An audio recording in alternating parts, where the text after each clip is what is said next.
I'm Cali Lewis. You're watching Geek Brief TV. This is Brief 325, brought to you by Drobo.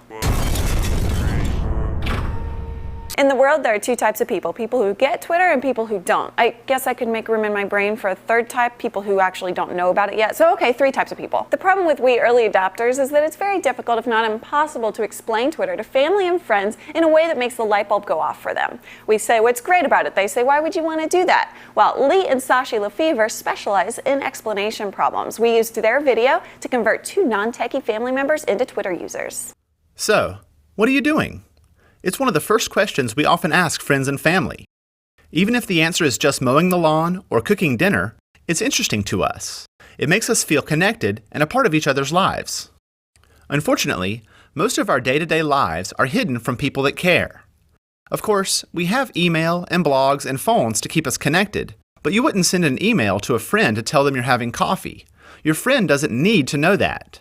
But what about people that want to know about the little things that happen in your life? Real life happens between blog posts and emails, and now there's a way to share.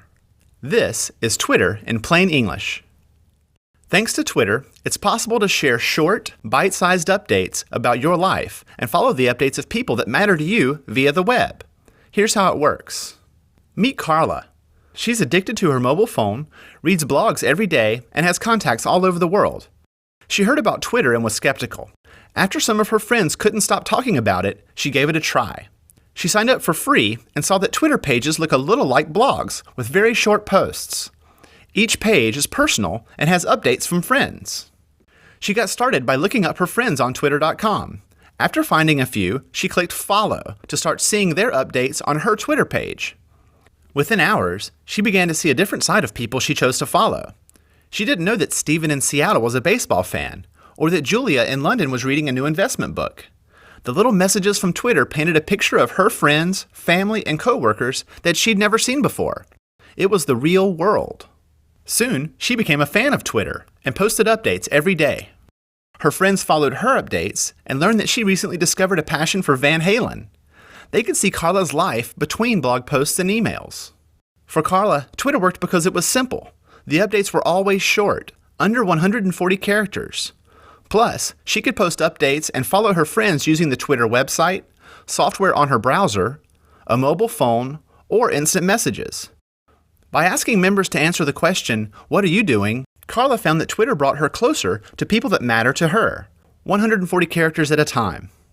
Find out what your friends are doing at twitter.com. I'm Lee Lefever, and this has been Twitter in plain English on the Common Craft Show.